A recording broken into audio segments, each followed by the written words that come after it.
मथुरा के कलेक्ट्रेट सभागार में हर्ष और उल्लास के साथ में मनाया गया अंतर्राष्ट्रीय मजदूर दिवस, जिसमें जनपद के हर फील्ड में कार्य करने वाले मजदूरों को किया गया सम्मानित। यह अंतर्राष्ट्रीय मजदूर दिवस प्रोग्राम का आयोजन श्रम विभाग के द्वारा कराया गया, जिसमें मजदूरों को प्रशस्ति पत्र दिए गए तथा सरकार द्वारा चलाई जा रही योजनाओं से अवगत भी कराया गया। वहीं इस मजदूर दिवस पर सभी श्रमिक मजदूरों को मिठाई बांटी गई और बधाई दी गई। वहीं इस विषय में अधिक जानकारी देते हुए मुख्य विकास अधिकारी एवं श्रमायुक्त एमएल पाल ने कहा। मैम, आज अंतर्राष्ट्रीय मजदूर दिवस मनाया जा रहा है। किस प्रकार से प्रोग्राम आज कलेक्टर सभागार में रहे? आज श्रम दिवस के अवसर पर हमारे द्वारा एक कार्यक्रम आयोजित किया गया माननीय मुख्यमंत्री जी के निर्देश अनुसार। इसमें विभिन्न हमारे कंस्ट्रक्शन वर्कर्स, विभिन्न फील्ड्स के, विभिन्न इंडस्ट्रीज के हमने अपने यहाँ पे उनको आमंत्रित किया तथा जितनी भी हमारी कल्याणकारी योजनाएं चल रही हैं हमारे विभाग की, जिसमें हमारी कन्या विवाह की योजना हो गई, चाहे पेंशन की योजना हो गई, चाहे हमारी ये अपना शिक्षा की योजना हो गई, इसके जितने भी हमारे लाभार्थी हैं उनको लाभान्वित भी किया गया तथा जानकारी भी इनको दी गई है, जिससे अन्य हमारे जो श्रम बंधु है वो भी हमसे जुड़ सके। तो आज ये कार्यक्रम सफल रहा, इसका सफल आयोजन किया गया। नमस्कार, आप देख रहे हैं अपनी मथुरा न्यूज़। मैं हूं आपके साथ में प्रतीक चतुर्वेदी। देखिए, जिस प्रकार से आज अंतर्राष्ट्रीय मजदूर दिवस पूरे देश भर में बड़ी भव्यता के साथ में मनाया जा रहा है, इसमें सभी मजदूरों को सम्मानित भी किया जा रहा है। तो उसी में मथुरा के कलेक्ट्रेट सभागार में भी बड़ी ही हर्षोल्लास के साथ में मनाया गया, जिसमें मजदूरों को सम्मानित किया गया और इसमें मुख्य अतिथि के तौर पर मथुरा की मुख्य विकास अधिकारी मौजूद रही। वहीं इसी संबंध में वार्ता करने के लिए, जानकारी देने के लिए हमारे साथ में मौजूद हैं श्रम विभाग से एमएल पाल जी, जो कि श्रमायुक्त हैं। जानेंगे क्या कहेंगे आज के इस मजदूर दिवस के अवसर पर। जी सर। अंतर्राष्ट्रीय मजदूर दिवस पर जनपद मथुरा के समस्त मजदूर साथियों को मैं बहुत बहुत बधाई और शुभकामना देता हूं।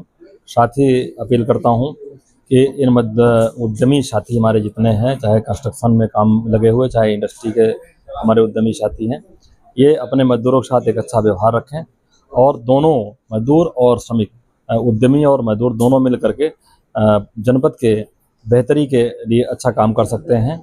यही मेरी शुभकामना है।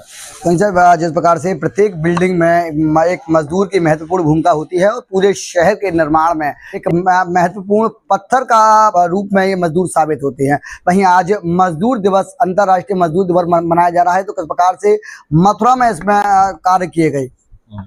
देखिए, निश्चित रूप से जो चमक दिखती है शहर के डेवलपमेंट में या हमारे घरों में जो चमक दिखती है, उसके पीछे एक बहुत बड़ा दर्द होता है और उसके पीछे एक मजदूर खड़ा होता है, जिसके योगदान को नहीं देखा जाता है।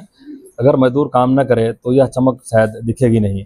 तो हमें जो पर्दे के पीछे काम करता है, ऐसे हमारे मजदूरों के लिए भी सरकार ने बहुत ही संजीदगी के साथ बहुत सारी योजनाएं संचालित की है, जिसके तहत मातृ शिशु बालिका मदद योजना है, माने जन्म से लेकर मृत्यु पर्यंत योजना है। तो उसमें मातृ शिशु बालिका मदद योजना के तहत जब कोई बच्चा मजदूर साथी का पैदा होता है तो उसको कुपोषित न रह जाए, तो कुपोषण से बचाने के लिए उसको लड़का होने पर 20,000 रुपये एक मुश्त दिए जाते हैं और लड़की होने पर 25,000 रुपये दिया जाता है। इसके साथ साथ बेटी के जन्म को प्रोत्साहित करने के लिए 25,000 रुपये उसको अतिरिक्त उसके नाम से एफडी कर दी जाती है और 18 वर्ष की आयु की पूर्ण होने पर जो भी धनराशि होती है उनके माता पिता को उसको मिल जाता है। इसके अलावा अगर महिला खुद कर्मकार है और श्रमिक के रूप में पंजीकृत हैं तो उन्हें 3 महीने की जब डिलीवरी टाइम होता है तो ऐसे समय पे ये माना जाता है कि कार्य करने में अक्षम होंगी, उनका परिवार कैसे चलेगा, तो उसकी प्रतिपूर्ति के लिए 3 महीने की जो न्यूनतम मजदूरी होती है वह न्यूनतम मजदूरी उस महिला कर्मकार को दिया जाता है श्रम विभाग द्वारा।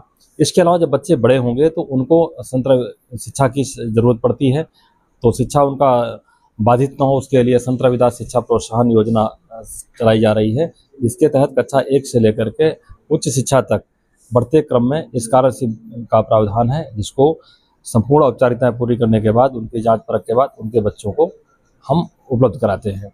इसके अलावा लड़की जब 18 साल से ऊपर हो जाती है और विवाह योग्य हो जाती है तो शादी के उपरांत, लड़की शादी के उपरांत उसमें कन्या विवाह सहायता योजना के अंतर्गत 65,000 रुपये दिए जाते हैं, एक मुफ्त भुगतान किए जाते हैं। इसी के अलावा अटल आवासीय विद्यालय है जो मंडल में आगरा में स्थापित है, किरावली तहसील में, जहाँ पर 52 बच्चे हमारे अटल आवासीय विद्यालय में अभी अध्ययनरत हैं मथुरा जनपद से।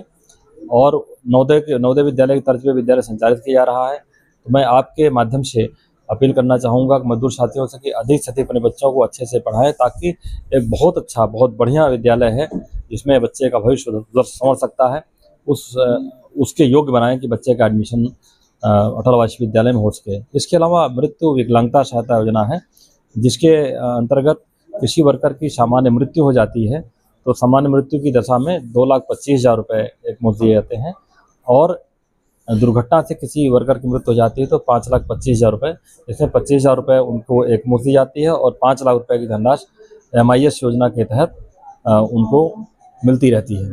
सर, जिस प्रकार से आपके द्वारा बताया गया कि सरकार के द्वारा विभिन्न योजनाओं से मजदूरों को लाभान्वित किया गया है, वहीं मजदूर जो लगातार सभी बिल्डिंग का निर्माण करते हैं और जब बात आती है उनकी सुविधाओं को तो वह खुद अपनी लड़ाई लड़ते नजर आते हैं।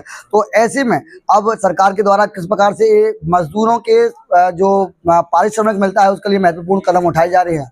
देखिए, जो वर्कर काम करते हैं तो कल्याणकारी योजनाएं संचालित की ही जा रही हैं उनको सामाजिक सुरक्षा प्रदान करने के लिए। इसके अलावा जो मजदूरी करते हैं वर्कर, उसके लिए मजदूरी सरकार द्वारा मजदूरी नियत की गई है, और जो नियत की गई मजदूरी है वह न्यूनतम मजदूरी है, माने जीवन जीने के लिए न्यूनतम मजदूरी है, उससे कम का भुगतान नहीं करना चाहिए किसी हमारे उद्यमी भाई को, क्योंकि उद्यम तभी चलेगा जब आपका मजदूर खुशहाल होगा। मजदूर खुशहाल नहीं होगा तो फिर उद्योग कैसे पनपेंगे?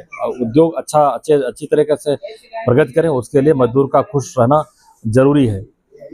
तो इसके लिए सरकार ने न्यूनतम मजदूरी का प्रावधान किया है, जिसमें अकुशल मजदूर के लिए कुछ मजदूरों की 3 श्रेणियां हैं, जिसमें अकुशल, अर्धकुशल और कुशल मजदूर।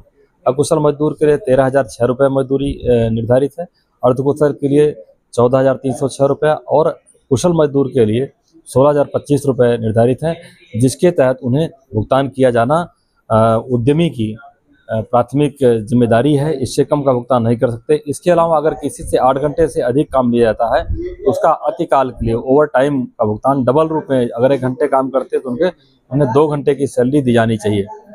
इसका पालन सभी को करना चाहिए। सर, जिस प्रकार से आपके द्वारा यहाँ आज मजदूर दिवस का आयोजन किया गया, तो किस प्रकार से जो यहाँ मजदूर उपस्थित थे उनको सम्मानित किया गया? यहाँ पे उपस्थित मजदूरों को आज हित लाभ, जो कल्याणकारी योजनाएं हैं उनका हित लाभ वितरण का भी कार्यक्रम हुआ है और उनको प्रशस्ति पत्र देकर के सम्मानित भी किया गया। कितने मजदूरों को यहाँ सम्मानित किया गया? प्रतीक रूप में 11 मजदूरों को यहाँ पे सम्मानित किया गया है। दर्शकों, जिस प्रकार से आपने सुना, ये थे हमारे साथ में ML पाल जी, जो कि यहाँ श्रमायुक्त हैं और लगातार मजदूरों के हित में बात करते आ रहे हैं। वहीं इनके द्वारा ये भी कहा जा रहा है कि सरकार के द्वारा पूरे देश भर में मजदूरों के हित में अनेकों कल्याणकारी योजनाएं चलाई जा रही हैं, जिससे मजदूर बढ़ चढ़ कर लाभ लें और कल्याणकारी योजनाओं से लाभ लेने के बाद में वह अपने एवं अपने परिवार को सकुशल जीवन यापन करने के लिए कार्य कर सकते हैं। फिलहाल आज मजदूर दिवस है, तो सबसे पहले आप सभी को इस अंतर्राष्ट्रीय मजदूर दिवस की शुभकामनाएं। मैं अपने साथी के साथ प्रतीक चतुर्वेदी, अपनी मातृभूमि न्यूज़ के लिए।